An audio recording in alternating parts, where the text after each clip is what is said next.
ये आकाशवाणी है। कृपया हमारे अगले प्रसारण की प्रतीक्षा कीजिए। ये आकाशवाणी है। अब आप आज लोकसभा में प्रश्नकाल के दौरान हुई कार्यवाही की रिकॉर्डिंग सुनेंगे। This is the Delhi station of Akashvani. Please stand by for our next broadcast. You will now listen to the proceedings during the question hour in Lok Sabha today. माननीय सभासदों, माननीय अध्यक्ष जी। प्रश्नकाल क्वेश्चन नंबर 461 श्रीमती मालिका देवी। क्वेश्चन 461। प्रश्न संख्या 461। क्या खाद्य प्रसंस्करण उद्योग मंत्री ये बताने की कृपा करेंगे कि सरकार द्वारा ये सुनिश्चित करने के लिए उठाए जा रहे कदमों का ब्यौरा क्या है कि खाद्य पदार्थों की गुणवत्ता बनाए रखने के लिए उद्योगों द्वारा सब्जियों को जैविक तरीके से उगाए जाने को प्रोत्साहित किया जाए और उसका उपयोग किया जाए। ख सरकार द्वारा ये सुनिश्चित करने के लिए उठाए जा रहे कदमों का ब्यौरा क्या है कि प्रसंस्कृत खाद्य पदार्थों में प्रयुक्त चीनी की वास्तविक मात्रा और उत्पाद विशेष में मौजूद चीनी के प्रकार का भी उल्लेख हो। ग सरकार द्वारा ऐसी कंपनियों के विरुद्ध उठाए गए कदमों का ब्यौरा क्या है जो बड़ी कंपनियों द्वारा बनाए गए वास्तविक उत्पादों से मिलते जुलते नकली उत्पाद बना रही है और उन्हें ग्रामीण क्षेत्रों और छोटे गांवों में बेच रही है। और घ सरकार द्वारा विगत वर्ष और वर्तमान वर्ष के दौरान इस संबंध में की गई दंडात्मक कार्रवाई का ब्यौरा क्या है और ऐसी कितनी कंपनियों को दंडित किया गया है। माननीय श्री चिराग पासवान, खाद्य प्रसंस्करण उद्योग मंत्री। Sir, the answer has been laid on the table of the House, sir. Thank you, Speaker, sir. Thank you, our Honorable Prime Minister and our Honorable Minister of Food Processing Industry, Shri Chirag Paswan ji, for giving such a detailed answer. Through you, Speaker, sir, I would like to ask the Minister, what are the steps being taken to promote and encourage organic processed food products? Sir, through you, I would like to inform the Honourable Member that organic food products are those, sir, in which the input has been organic, that's been processed from the ingredients, that's been using the organic farming methods.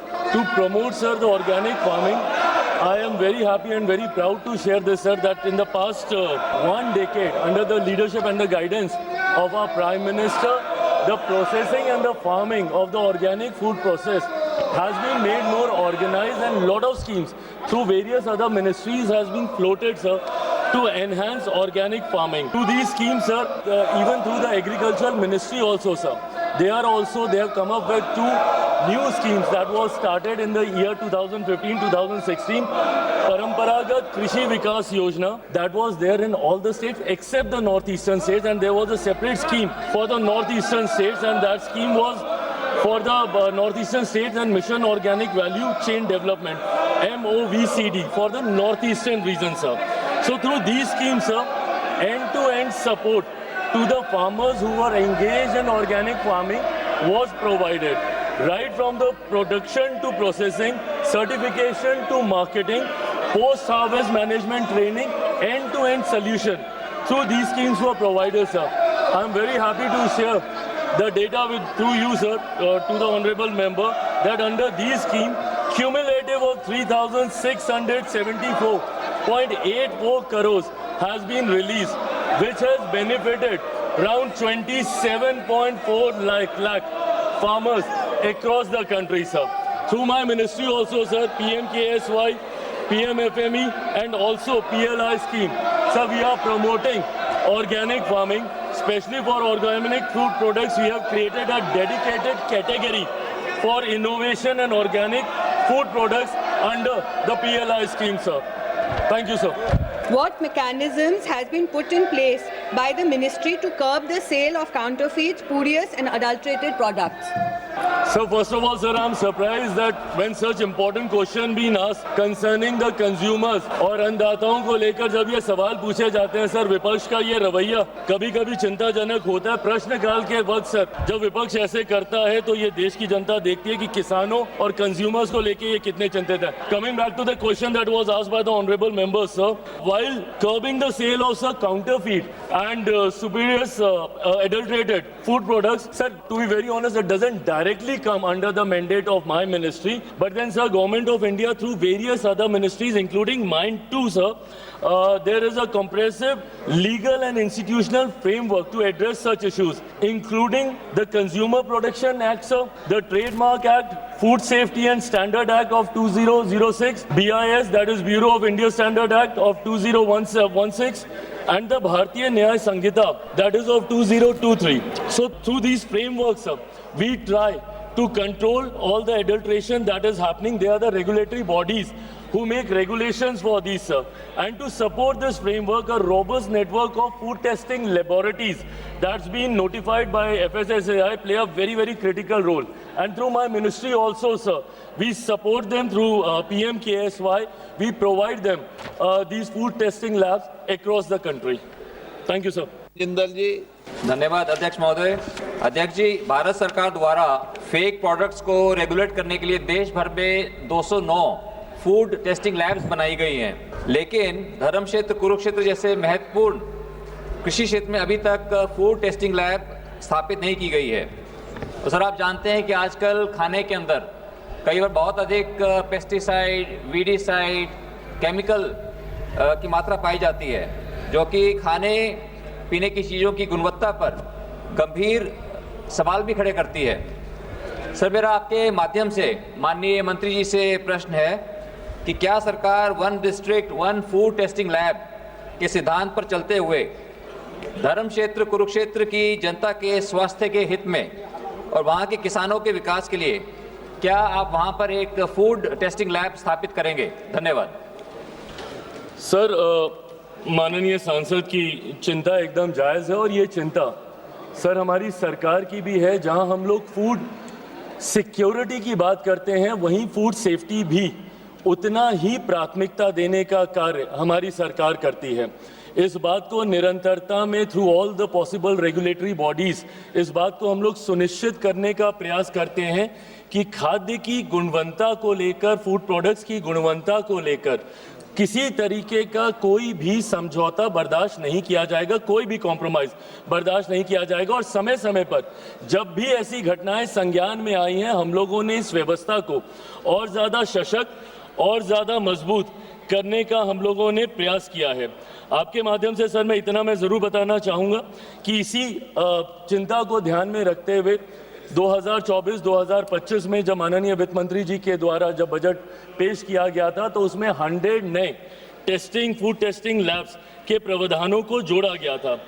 अभी देश में, जैसा माननीय सांसद कह रहे थे, 205 food testing laboratories हैं, जो लगभग 503 करोड़ मतलब 503 करोड़ 0.47 की लागत से उनको बनाया गया, जिसमें से 169 प्रोजेक्ट अभी तक कंप्लीट भी हो चुके हैं।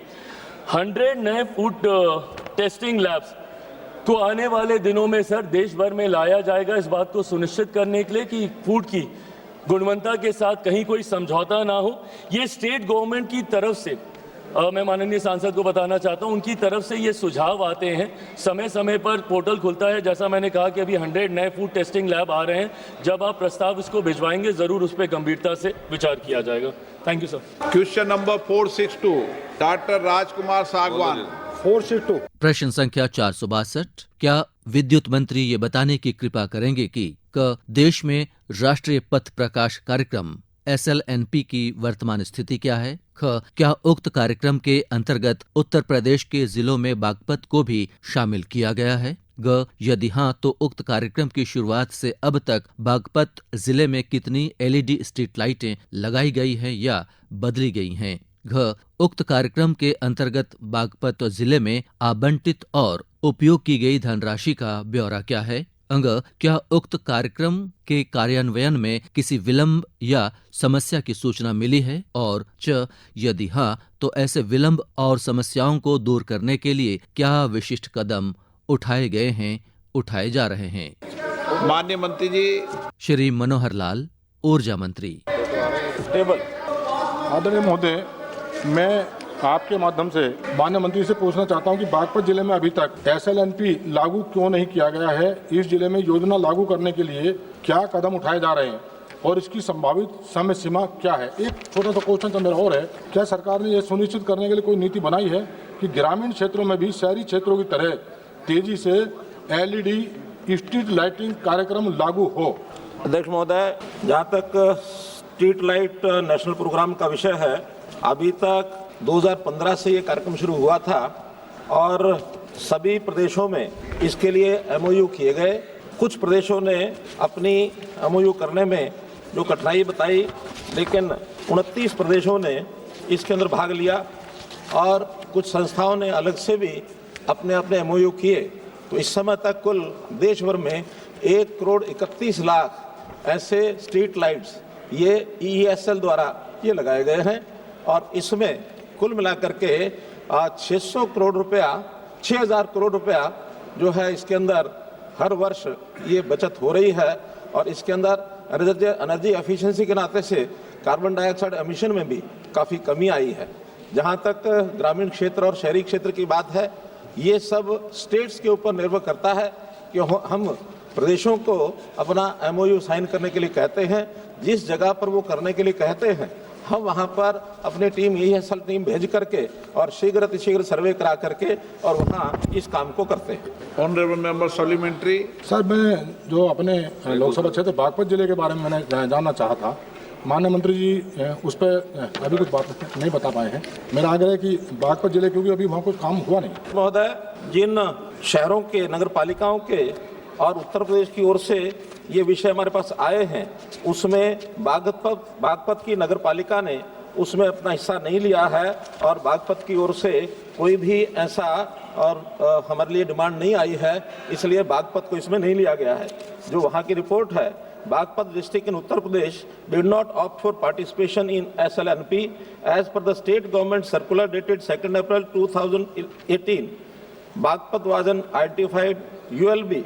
ESL made follow-up. However, ULB chose to implement its own independent program for street lighting upgrades, chosen not to participate in ESL centrally coordinated SLNP. Harish Meena.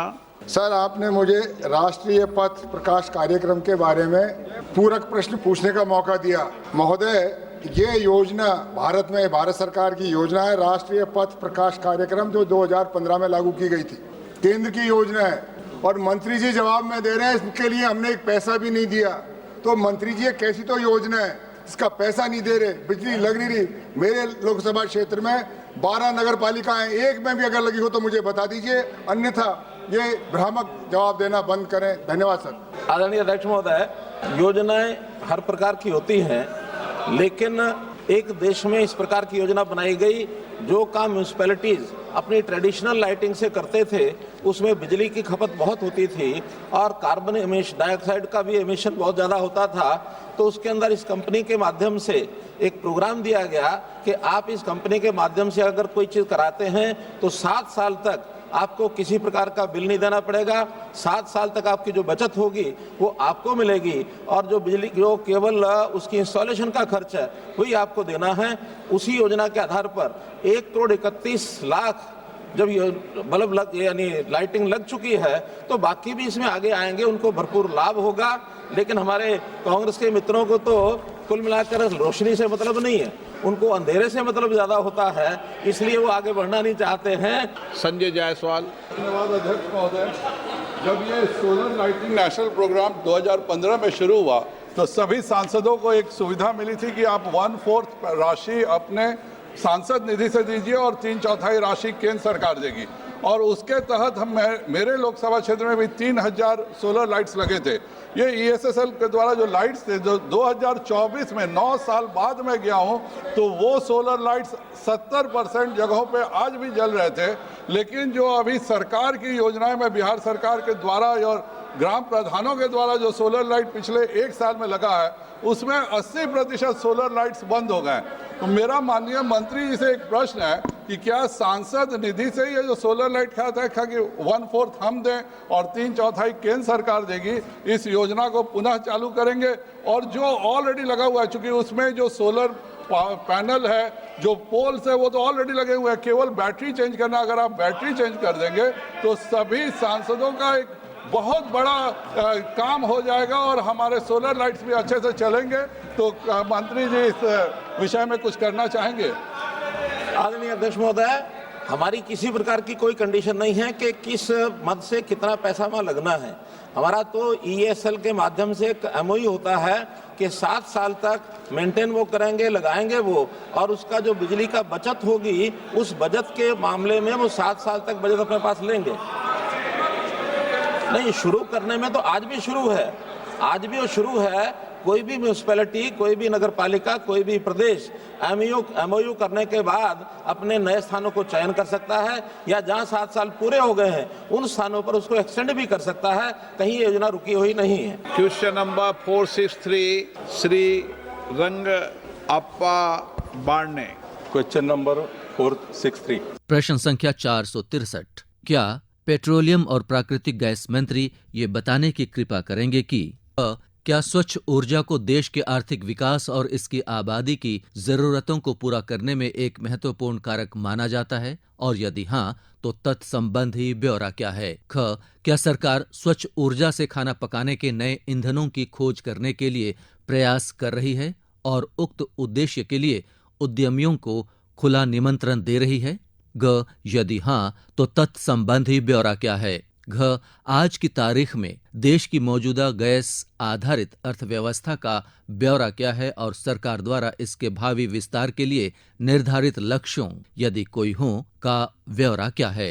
अंग. सरकार द्वारा ऐसे लक्ष्यों को प्राप्त करने के लिए आवश्यक राष्ट्रव्यापी गैस ग्रिड और अन्य बुनियादी ढांचे के विकास के लिए उठाए जा रहे सुधारात्मक कदमों का ब्यौरा क्या है? और च.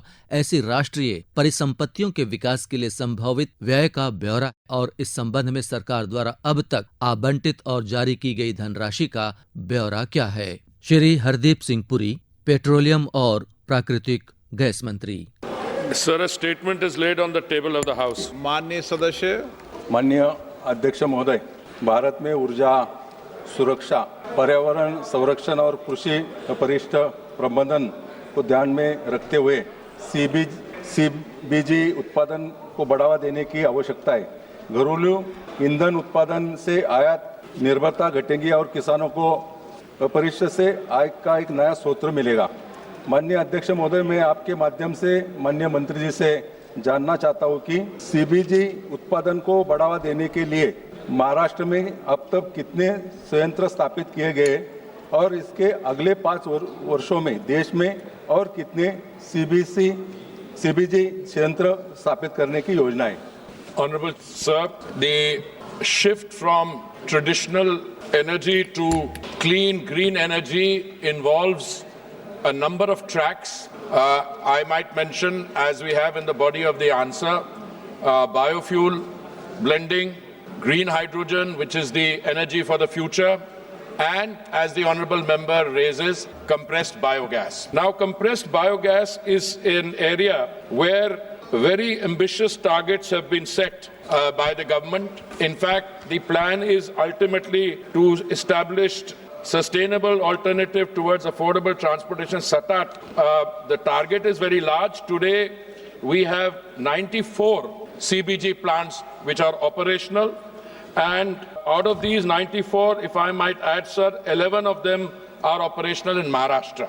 And we have in process, we have another around 70 CBG plants which are at various stages of construction. Sir, in order to encourage CBG, government is taking a number of steps, and I will, with your permission, sir, list out some of the incentives or steps we are taking to popularize the use of CBG.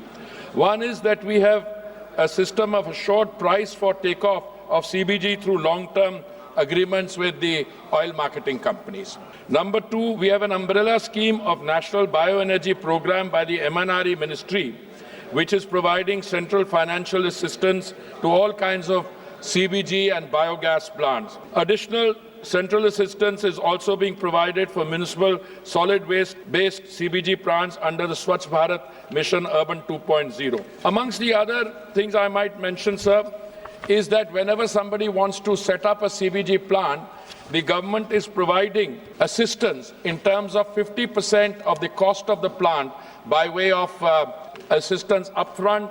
Then There's a 10 crore capital subsidy from the Ministry of New and Renewable Energy, inclusion of biomanure produced from CBG plants under the Fertilizer Control Order 1985. Market development assistance is being provided up to rupees 1.5 per kilogram for fertilized organic manure to promote organic fertilizer produced from CBG projects. So, you know, when you produce CBG, there is also manure produced which is very rich and which can be sold, so some assistance is providing for offtake from there.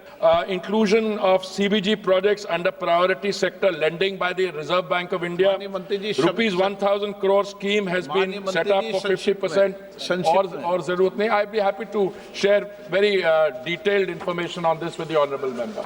माननीय अध्यक्ष महोदय, मंत्री जी ने इस बारे में बहुत सारी अच्छी जानकारी दी। माननीय अध्यक्ष महोदय, भारत की ऊर्जा सुरक्षा को मजबूत करने, पर्यावरण संरक्षण को बढ़ावा देने और आयाती जीवाश्म ईंधनों पर निर्भरता कम करने के लिए बायो सीएनजी, हरित हाइड्रोजन और इथेनॉल मिश्रित पेट्रोल जैसे स्वच्छ ईंधनों के व्यापक रूप से अपनाने की आवश्यकता है।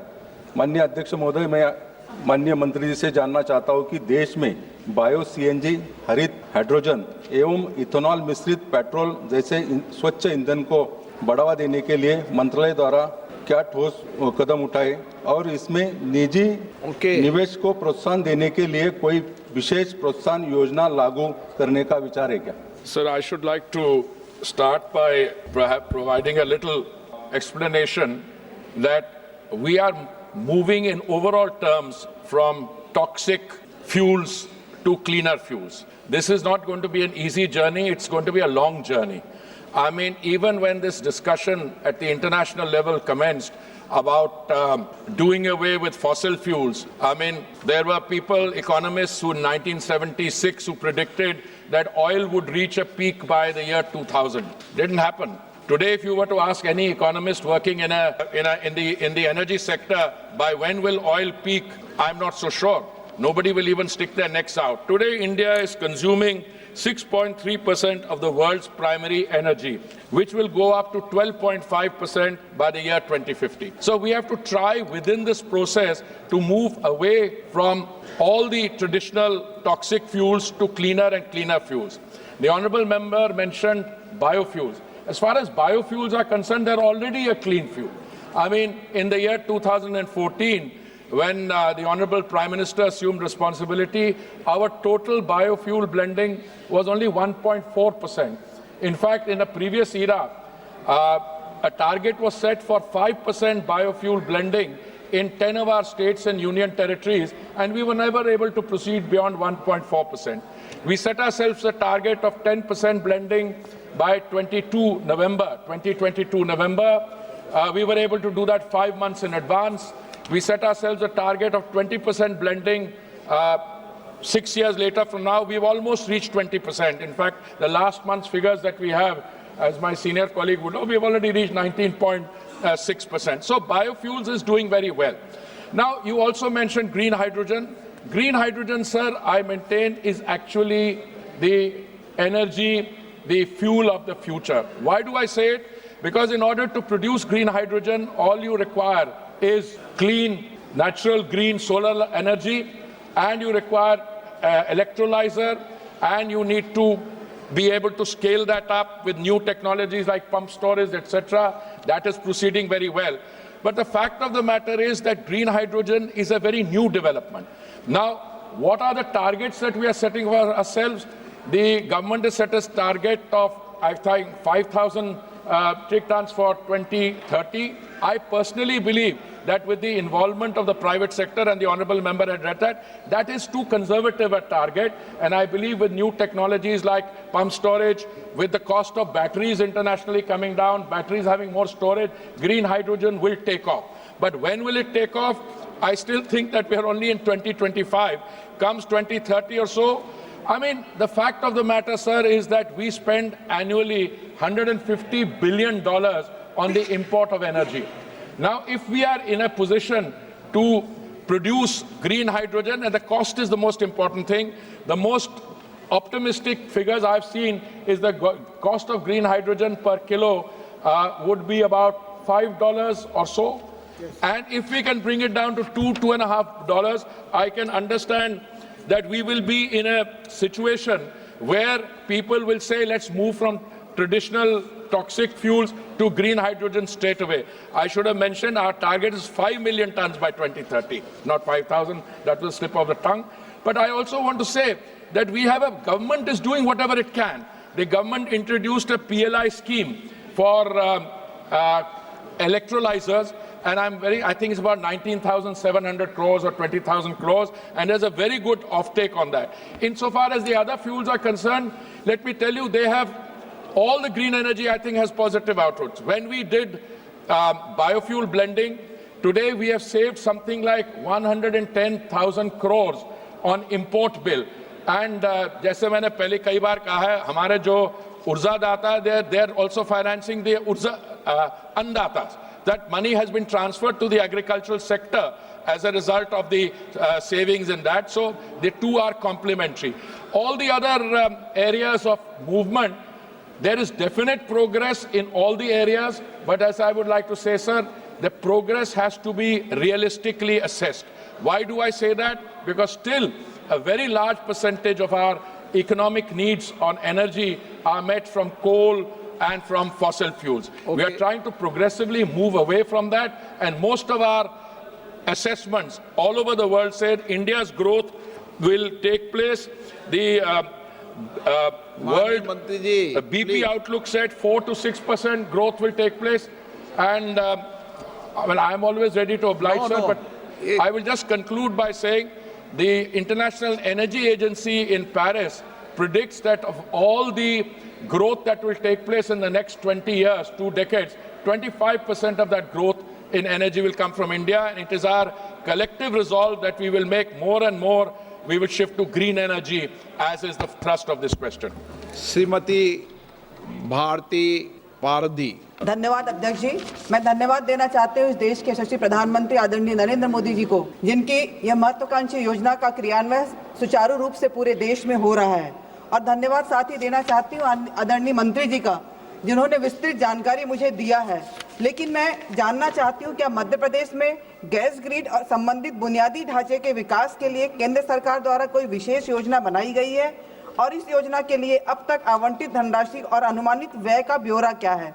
इसके अलावा इस योजना के तहत गैस ग्रिड की उपलब्धता और विकास के संबंधित अन्य बुनियादी ढांचे को मजबूत करने के लिए सरकार द्वारा क्या सुधारात्मक कदम उठाए जा रहे हैं? विशेष रूप से बालाघाट सिवनी संसदीय क्षेत्र में जहां ऊर्जा और गैस आधारित ढांचे की उपलब्धता की दिशा में खास चुनौती है, वहां इस योजना के तहत सरकार द्वारा कौन से विशिष्ट प्रयास किए जा रहे हैं ताकि इस क्षेत्र में भी विकास कार्य को गति दी जा सके और स्थानीय जनसंख्या को इसका लाभ मिल सके? धन्यवाद। Sir, after the 12th or 12A CGD bidding round, the Petroleum and Natural Gas Regulatory Board has authorized entities for the development of CGD network in 307 geographical areas, which almost covers the 100% of our mainland territory, sir. In fact, we are now moving to the island territories and other areas. Sir, but typically what happens when you set up a plant wherever the CBG is being produced, you need to provide connectivity to the existing pipeline. So government is also providing incentives to make sure that this is going to move forward and take it to the pipeline so that the CBG producer is able to get a return on that straight away. There are other also incentives which I had mentioned when I was responding to the earlier member.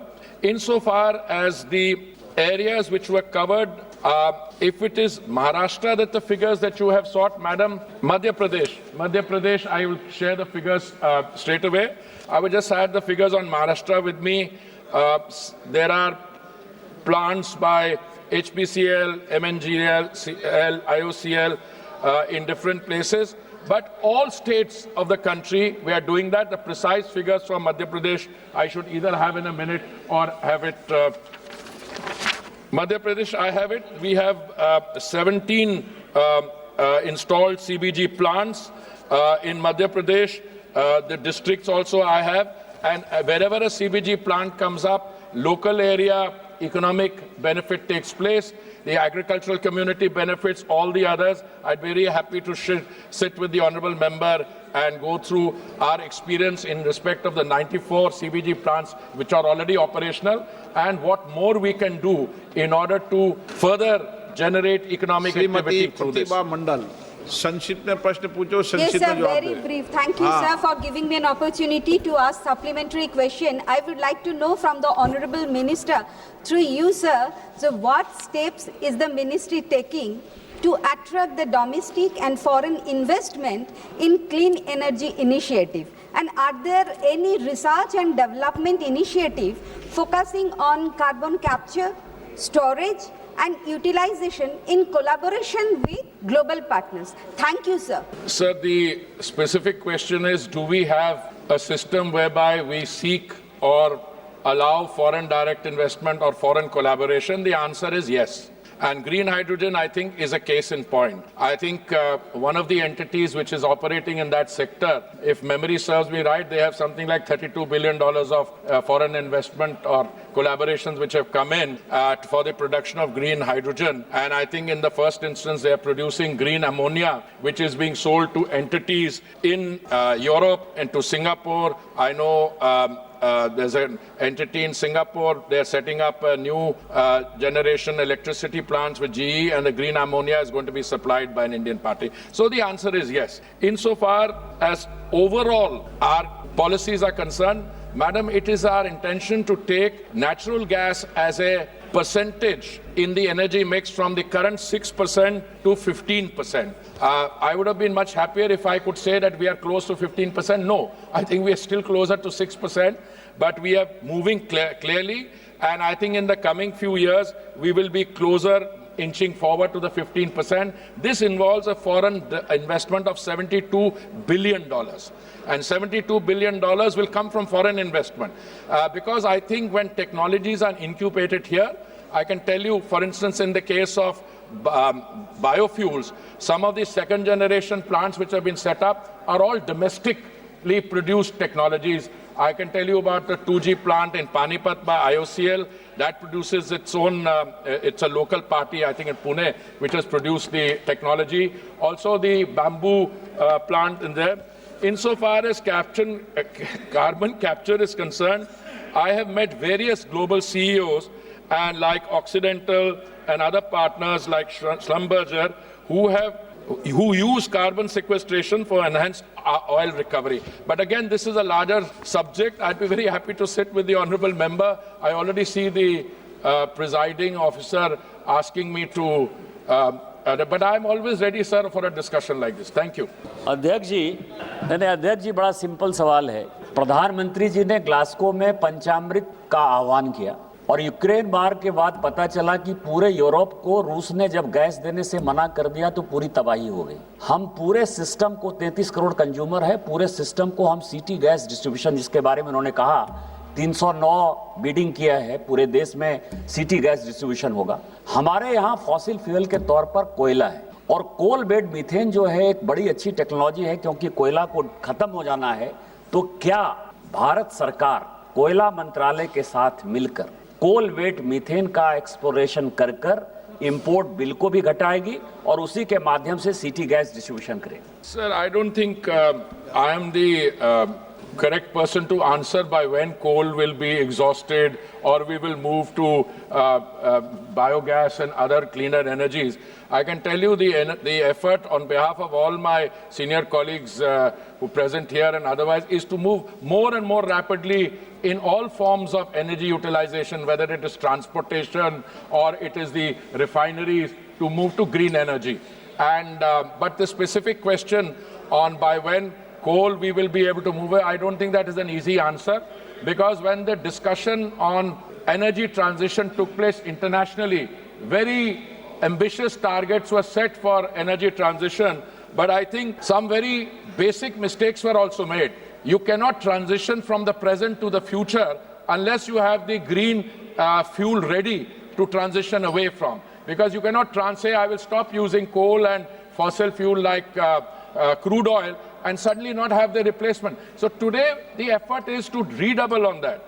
insofar as this is concerned, I have taken recently a review of ONGC, and they have recently started, CBM, coal-based methane, in several areas. Again, that's a subject which we need to discuss and see what more can be done. But I can assure you that even the oil marketing companies who have traditionally dealt with fossil fuels and crude oil, they are also increasingly occupying, their attention is being occupied by the transition to green energy. 464, Sri B. Manikam Tagore. Sir, question 464, sir. प्रश्न संख्या 464। क्या सड़क परिवहन और राजमार्ग मंत्री ये बताने की कृपा करेंगे कि क्या वाहन चालन प्रशिक्षण केंद्रों की स्थापना हेतु योजना DTC की शुरुआत के बाद से चालक की गलती के कारण होने वाली सड़क दुर्घटनाओं को कम करने में इस योजना के प्रभाव का मूल्यांकन किया गया है? ये सुनिश्चित करने के लिए क्या तंत्र मौजूद है कि ये सहायता विशेषकर ग्रामीण या अल्पसेवित क्षेत्रों में रहने वाले लोगों सहित सभी हितधारकों को सुलभ हो? क्या सरकार के पास उक्त उद्देश्य हेतु धनराशि का समुचित संवितरण सुनिश्चित करने के लिए कोई निगरानी तंत्र विद्यमान है, और यदि हाँ तो तत्संबंधी ब्यौरा क्या है?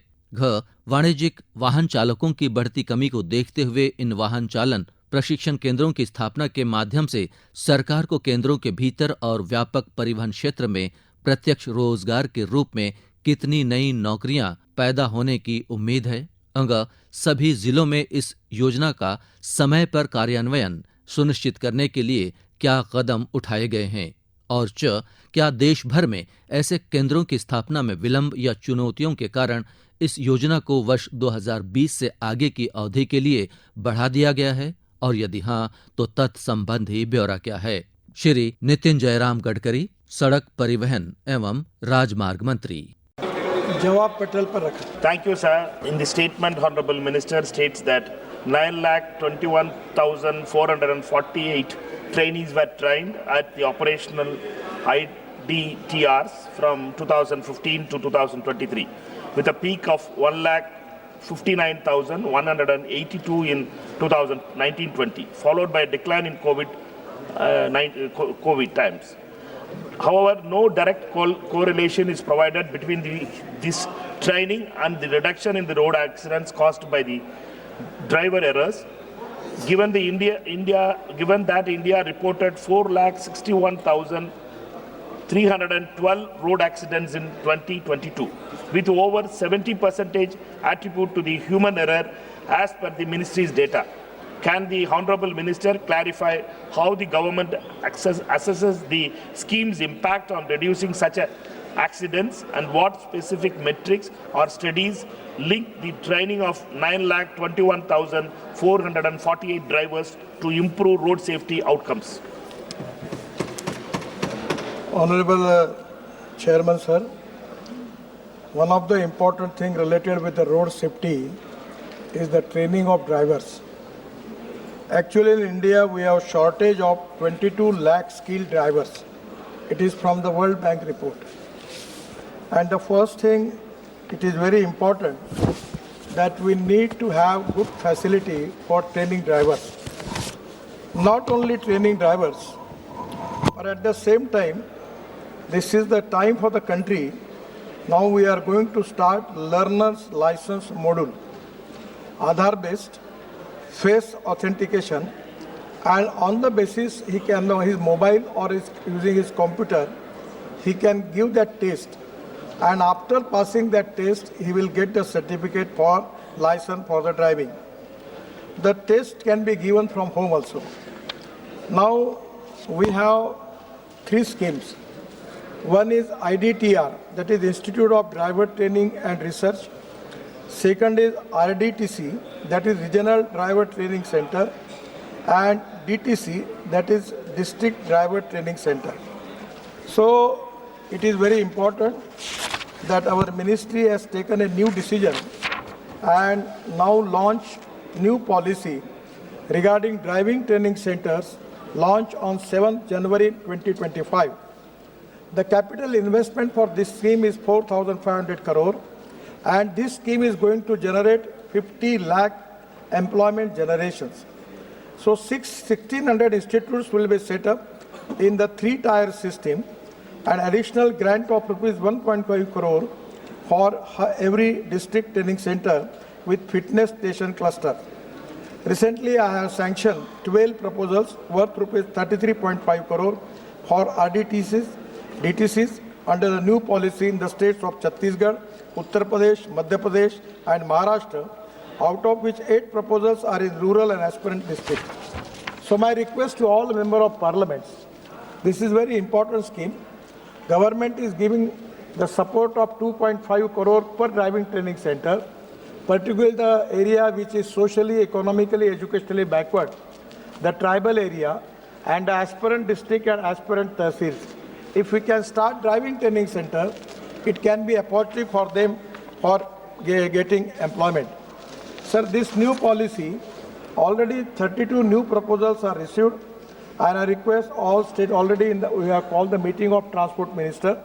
We have a full discussion on this issue, and this new policy is very friendly and supporting and giving more grants, and that is to be a very attractive scheme.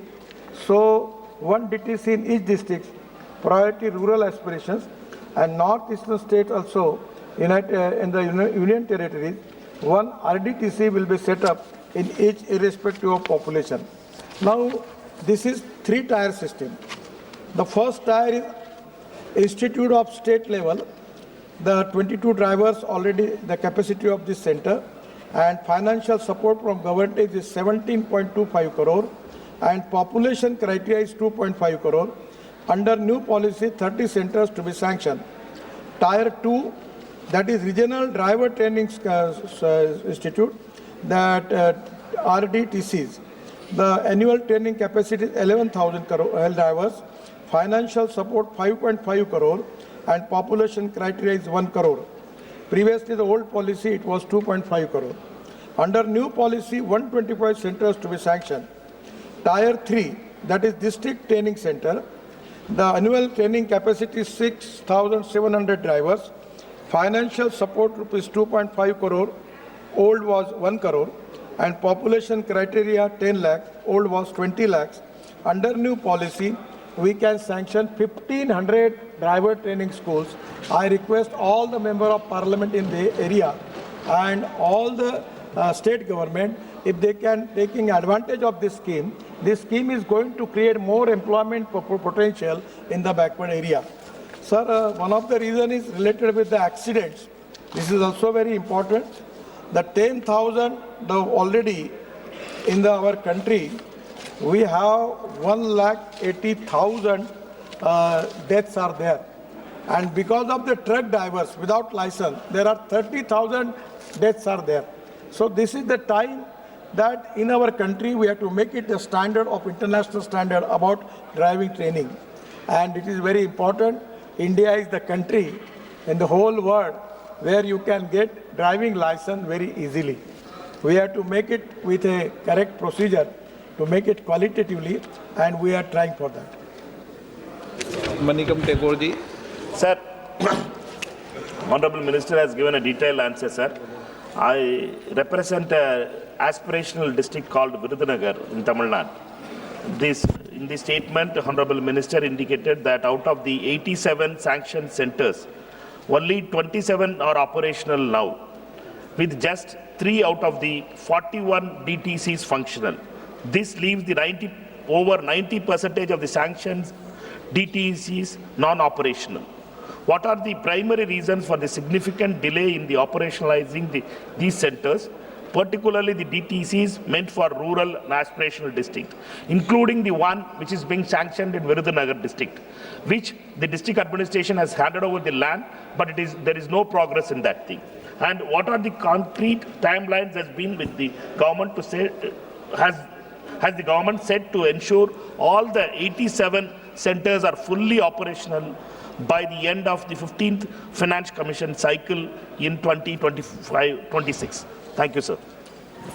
Actually, Chairman, sir, we only received 2 proposals from the state government of Tamil Nadu previously. But after declaring the new policy, we don't have received any proposal from Tamil Nadu. The IDTR 3, centers required in Tamil Nadu, RTTC 7 required in Tamil Nadu, DTC 78. I am always trying to convince the Transport Minister and State Government that you send the proposal. And for that reason, we now have relaxed that condition that your proposal should be recommended by the RTO or from the Transport Ministry. Now we have given alternative, even collector can recommend it and we can consider that. So my suggestion is, I am open for that. We are ready to sanction. We need only application from the state of Tamil Nadu, and there is a huge potential is available. In particularly Tirunelveli, CRT observation shared with the state, response awaited. Salem, CRT observation shared with the state, response awaited. My suggestion to honorable member that please convince your transport minister and please send me the proposal. I am ready to sanction. Thank you, Speaker, sir. So, Honourable Minister, sir, the revised guidelines in January 2025 enhanced central assistance for DCCs. However, given the persistent shortage of trained commercial vehicle drivers, how does the government plan to address the increasing demand for trained commercial vehicle drivers? Thank you, sir. Sir, actually, World Bank report indicates that we have the shortage of 22 lakh drivers. The problem is that our economic growth is increasing. And when the economic growth is increasing, our 80% of the goods traffic is on the road. Now our drivers are working for 16 hours. As per the labor laws, it is not correct, it is not lawful. But the problem is that if we are going to restrict 8 hours, there will be big shortage of drivers. So today it is to be important that we have to train the driver. There is a huge potential for employment. Government is very positive. Our new policy, which is already declared in January, is very friendly. Even I am requesting all members of parliament to please to start this driving training school in your constituency, which is going to create employment potential. Even we can take fitness center there. You can take scrapping center, and making this cluster, it is economically viable. And government is giving special grant for all these things. So it is to be professionally, economically viable. And that is the reason today our country needs huge potential in the field of drivers. There is huge potential for scrapping. There is a huge potential for fitness centers. Already government has formulated the law for that. In a situation, these proposals are very attractive. And now the policy is very friendly. I am requesting a member of parliament on all state government that under leadership of Prime Minister Modi ji, what the friendly policy which we have, on the basis of that, you can think about it and take the initiative. My ministry is ready to cooperate you and support you. Sir, माननीय अध्यक्ष जी, मंत्री जी का विभाग ऐसा है कि नई नई योजनाएं शुरू होती है। ये योजना भी बहुत तारीफ के काबिल है। मैं माननीय मंत्री जी से आपके माध्यम से जानना चाहूँगा कि उत्तर प्रदेश में कुल कितने डीटीसी सेंटर खुले हैं, और अगर खुले हैं तो उसमें मऊ बलिया है कि नहीं। एक सुझाव मंत्री जी मैं देना चाहूँगा, हमारे यहाँ जितने भी एक्सीडेंट होते हैं जिसमें ड्राइवरों की मौत होती है, ओवर आवर्स ड्राइविंग करने की वजह से होती है। 8 घंटे से ज़्यादा 12 घंटा, 14 घंटा, 16 घंटा सुबह में होती है। तो क्या कोई ऐसी योजना पर विचार किया जा सकता है दुर्घटना को रोकने के लिए कि एक सीमित आवर से ज़्यादा वो ड्राइविंग न करे? और ये ड्राइवर भी अनऑर्गेनाइज सेक्टर में आते हैं, करीब कई तो दिहाड़ी पर चलाते हैं। उनके लाइसेंस के साथ कोई इंश्योरेंस स्कीम शुरू हो जाती कि अगर दुर्घटना हो जाता तो उनके परिवारों को संबल मिलता। 2 सुझाव और सवाल जैसे भी समझे, ये है मेरे माननीय मंत्री जी। धन्यवाद। माननीय अध्यक्ष महोदय, ये बहुत इम्पोर्टेंट है कि हमारे एक्सीडेंट्स ड्राइवर के द्वारा क्यों होते हैं। आपने सही बात कही है कि 16 घंटे काम करते हैं और उसमें 46-47 डिग्री टेम्परेचर रहता है। और इसलिए अब हमारे डिपार्टमेंट ने निर्णय किया कि इसके बाद कोई भी ट्रक जो नया आएगा वो एयर कंडीशन केबिन के साथ ही आएगा, ताकि ड्राइवर अच्छा काम कर सके। अभी यहाँ अगर एसी नहीं होता तो हमारी हालत क्या होती, और इसलिए हमने उसको मैंडेटरी किया। दूसरी बात ऐसी है कि एक्टिव सेफ्टी सिस्टम ये हमने इम्प्लीमेंट की है। इलेक्ट्रॉनिक स्टेबिलिटी कंट्रोल ये हमने इसमें ट्रक सिस्टम में लाया है। हेवी ब्रेकिंग होने पर गाड़ी एकदम स्थिर होती है। Advance driver assistance system ADS 12 प्रकार की टेक्नोलॉजी है, जिसमें ड्राइवर को एकदम से ब्रेक मारने पर कोलिजन से बचाता है। ड्राइवर ड्राउजीनेस सिस्टम ड्राइवर को नींद आने के पर एक अलार्म बजेगा अभी, ताकि ड्राइवर तुरंत अलर्ट हो जाएगा, और ड्राइवर को अलर्ट करना बहुत इम्पोर्टेंट है। दूसरी बात, ये हथौड़े लेकर बस बॉडी बनाने का काम हमारे देश में चलता है, और मैं दयालु दृष्टिकोण रखकर बहुत दिनों तक उनको मैंने मुद्दत दी कि आप अच्छी बॉडी बनाओ, अच्छी इंडस्ट्री। हरियाणा में बहुत लोग हैं, जालंधर, लुधियाना में, इंदौर में है, हमारा रोजगार जाएगा। मैं कहता हूँ भाई आप नई इंडस्ट्री चालू करो, इंटरनेशनल बॉडी बनाओ। 11 साल में मंत्री हूँ, मैं थक गया। अब मैंने कहा नथिंग डूइंग, क्योंकि हमारे समृद्धि महामार्ग पर एक बस गिर के 40 लोग मर गए, और इसलिए अब इसके बाद बस बॉडी कोड भी हमने लाया है। यूरोपियन स्टैंडर्ड की ही बस तैयार होगी। ये हथौड़े छाप बसेस बनाने की बॉडी अब बंद होगी। अब उत्तर प्रदेश की जो बात है, अब मेरे पास लिस्ट नहीं है, पर मैं आपको कहता हूँ आपके जिले में आप लाइए ना प्राइवेट प्रपोजल, ले आइए मेरे पास, मैं आपको देने के लिए तैयार हूँ, आपके हर तहसील में देने के लिए तैयार हूँ। आप वहाँ ड्राइविंग ट्रेनिंग सेंटर भी डालिए, स्क्रैपिंग सेंटर भी डालिए, और फिटनेस सेंटर भी डालिए। आप कम से कम 700-800 लोगों को तुरंत रोजगार मिल जाएगा, तो हम जरूर आपको सहयोग करेंगे। प्रताप चंद सारंगी।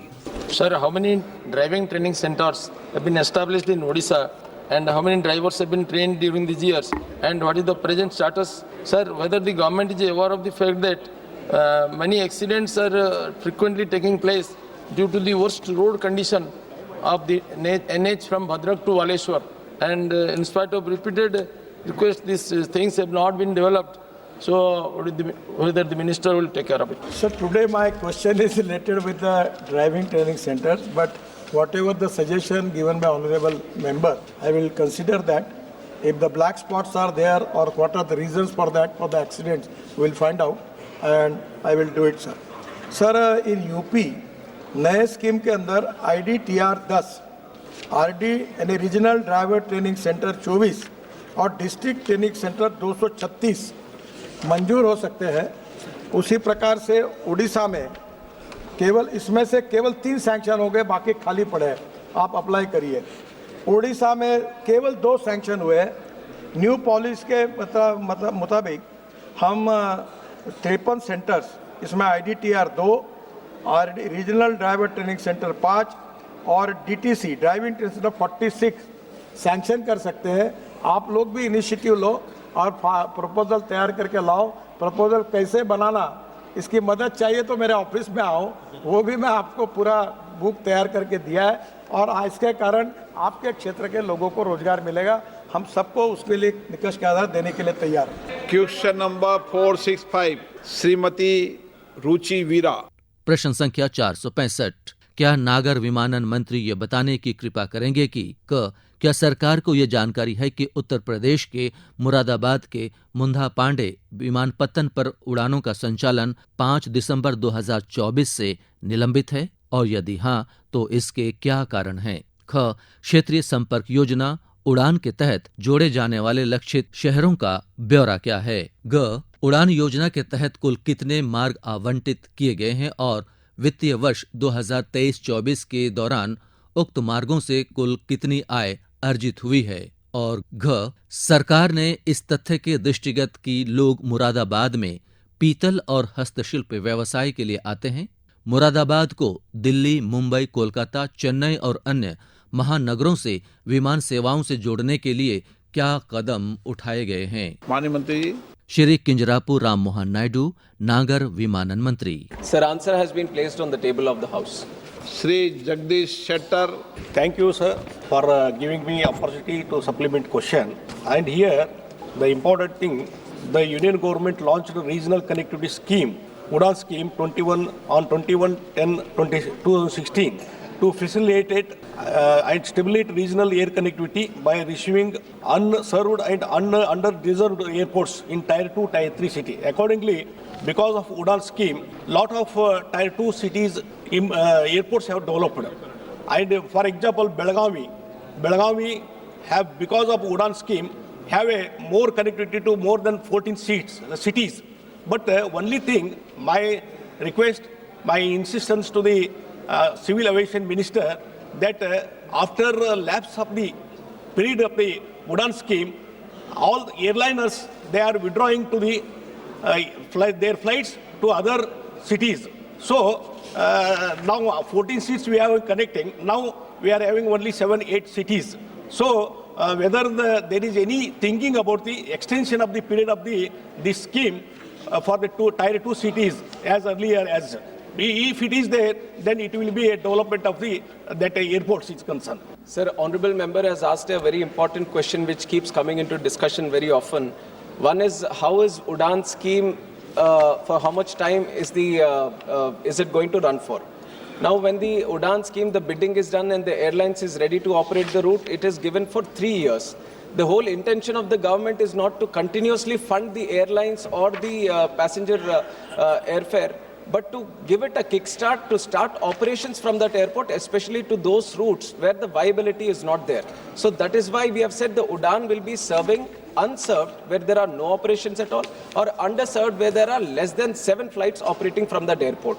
Now Belgavi airport also we have done some Udan scheme in the beginning, and now if you see, sir, there are more than 98 flights operating from that through Bangalore, Delhi, Shamshabad, Ahmedabad, Mumbai, Jaipur, Nagpur and Tirupati. So the demand, because of the demand, now many operations are there. But even after 3 years of running that route, if we still feel that the connectivity is not proper to those airports, then within 1 year cooling period, we can still bid the route again, where the Udan scheme restarts itself, and then for 3 more years, we can restart it. And moreover, the Udan scheme was envisaged for 10 years. It started in 2016 up to 2026.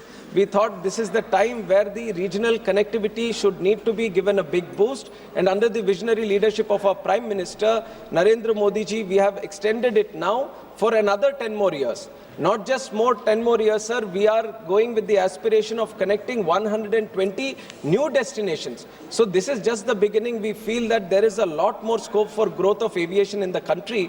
And when it comes to the Udan scheme, let us all remember that we are doing it so that we can kickstart the operations, but not to continuously fund the route in itself. से आनंद भदौरिया। धन्यवाद आदरणीय अध्यक्ष जी। मुरादाबाद पीतल और हस्तशिल्प के व्यवसाय के लिए देश भर से लोग आते हैं। आप तो मुरादाबाद में प्लेन चलना तो ये पूछना है ना आपको, सीधा पूछो। तो इसलिए अध्यक्ष जी, मुरादाबाद स्थित जो मूड़ा पांडे विमानपत्तन है, वहाँ पर पिछले दिसंबर से उड़ानें रद्द हैं। मैं आपके माध्यम से माननीय मंत्री जी से जानना चाहता हूँ कि कब तक वहाँ हवाई सेवाएं प्रारंभ हो जाएंगी। मंत्री जी फिर आजमगढ़ पूछें क्या? पहले मुरादाबाद की बात आजमगढ़ भी साथ ही बता दो। सर, मुरादाबाद एयरपोर्ट एआई का एयरपोर्ट था और उड़ान के तहत इसको 30 करोड़ खर्च करके हमने अच्छा सा टर्मिनल बिल्डिंग भी बनाया। उसके बाद वो एयरपोर्ट को उड़ान में लिस्ट किया और बिडिंग के थ्रू हमने मुरादाबाद और लखनऊ का जो रूट था, फ्लाई बिग एयरलाइंस ने उसको लिया और उसने चालू भी किया था ये अगस्त में। और अगस्त के बाद नवंबर की जब बारी आई, नॉर्थ इंडिया में नवंबर में थोड़ा सा फॉग का इशू होता है, तो फॉग के हिसाब से उन्होंने अपने विजिबिलिटी के कारण उन्होंने उस टाइम बंद किया था।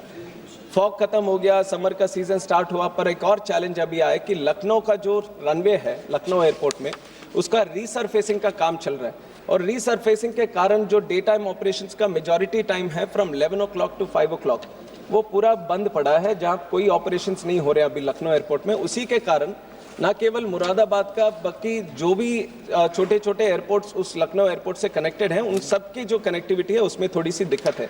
अभी जुलाई 15 तक ये रीसरफेसिंग का काम खत्म होने वाला है। उसके बाद ज़रूर वो एयरलाइंस के साथ फिर बात करके, और उसी तरह आजमगढ़ भी है और बाकी सारे कुशीनगर भी है, 4-5 एयरपोर्ट हैं। और उत्तर प्रदेश एक ऐसा राज्य है, इतना बड़ा राज्य, और 16 एयरपोर्ट है आज, और सबसे ज़्यादा एयरपोर्ट्स आज उत्तर प्रदेश में। और ये स्वाभाविक है कि जितने भी एयरपोर्ट्स हैं, सबसे पहले उनकी कनेक्टिविटी अपने राजधानी से हो, यही उनका इच्छा रहता है। और ज़रूर हम सारे एयरलाइंस जो भी बिड किया है, जहाँ पे भी अवॉर्डेड है, उन सबसे बात करेंगे कि वो सब जल्दी से जल्दी वो कनेक्टिविटी शुरू करें।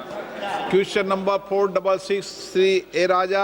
प्रश्न संख्या 466, क्या सड़क परिवहन राजमार्ग मंत्री ये बताने की कृपा करेंगे कि तमिलनाडु के लिए सड़क संपर्क के संबंध में निर्धारित प्रमुख लक्ष्यों और प्राथमिकताओं का ब्यौरा क्या है तथा इस संबंध में राज्य सरकार द्वारा कौन कौन से प्रस्ताव प्रस्तुत किए गए हैं, और केंद्र सरकार द्वारा तमिलनाडु में सड़क परियोजनाओं में भूमि अधिग्रहण, पर्यावरण संबंधी चिंताओं और सामुदायिक सहभागिता जैसी चुनौतियों का समाधान करने के लिए क्या कदम उठाए गए हैं ताकि उनका समय पर पूरा होना सुनिश्चित किया जा सके।